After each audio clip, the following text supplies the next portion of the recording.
नमस्कार, मैं हूं विजय शर्मा। एक अपाहिज बाप का छोटी आयु में लड़का जिसकी शादी हो चुकी थी और 3 बच्चों का बाप बन चुका था।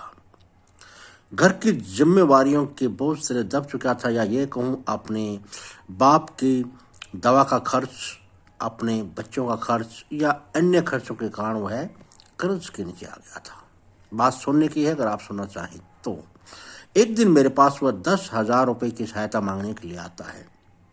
आपस में हम बातें करने लगे। मैंने कहा, यार आपके परिवार के भी काफ़ी सदस्य हैं संख्या में, और उनमें से भी कुछ ऐसे जो संपन्न हैं, जिसे हम संपन्न यानी आर्थिक पोजीशन अच्छी है। अगर आप उनसे मदद मांगते तो और भी अच्छा लगता बाहर की बजाय। हालांकि मैंने उसे मना नहीं किया 10,000 रुपये देने से, लेकिन उसने पिछले 4-5 वर्ष पहले की एक बात बताई। उसने कहा कि मैं 10,000 रुपये मांगने चाचा ताऊ के पास में गया था और उन्होंने देने से मना कर दिया। फिर धीरे धीरे मेरे ऊपर में कर्ज हो गया, तो आज जमीन बेचने की नौबत आ गई। मैं 1 एकड़ जमीन बेचने को तैयार हो गया, और वह फिर चर्चा का विषय पड़ोसियों में पहुंच गया। लेकिन 10,000 रुपये देने से मना करने वाले उसके चाचा ताऊ ने पड़ोसियों से कहा कि नहीं, जमीन हमारी है, हम ही खरीदेंगे।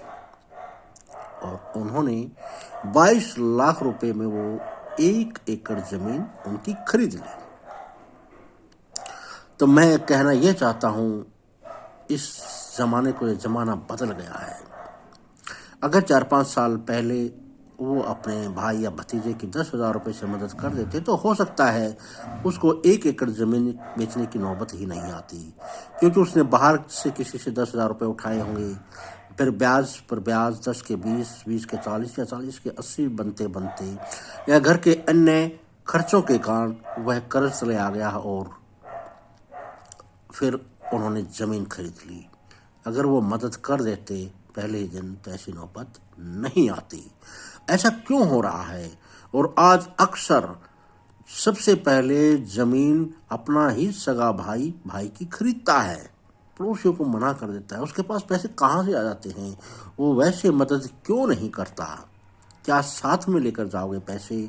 अगर आप या आपकी पत्नी या बच्चे अगर किसी गंभीर बीमारी से पीड़ित हो जाते हैं तो आप लाखों डॉक्टर के वहां दे देते हो।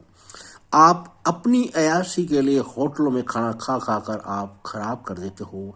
आप अपनी किसी बच्चे की शादी में पता नहीं कितने लाखों रुपए आप खराब कर देते हो, सिर्फ एक दिन के लिए। अगर आप थोड़ी सी मदद, आपका भाई या भतीजा आपसे पीछे रह गया है, तो उसकी मदद करने में आप क्यों कतराते हो? वीडियो लंबा हो जाएगा, समझ गए मैंने क्या कहा। भाई भाई होता है, आप एक ही माँ से जन्म लेते हो। पता है इतना प्यार होता है आपस में आपका जब छोटे होते हो, फिर बड़े होते होते आप इतने बड़े हो जाते हो कि सब भूल जाते हो। समझ गए मैंने क्या कहा। धन्यवाद।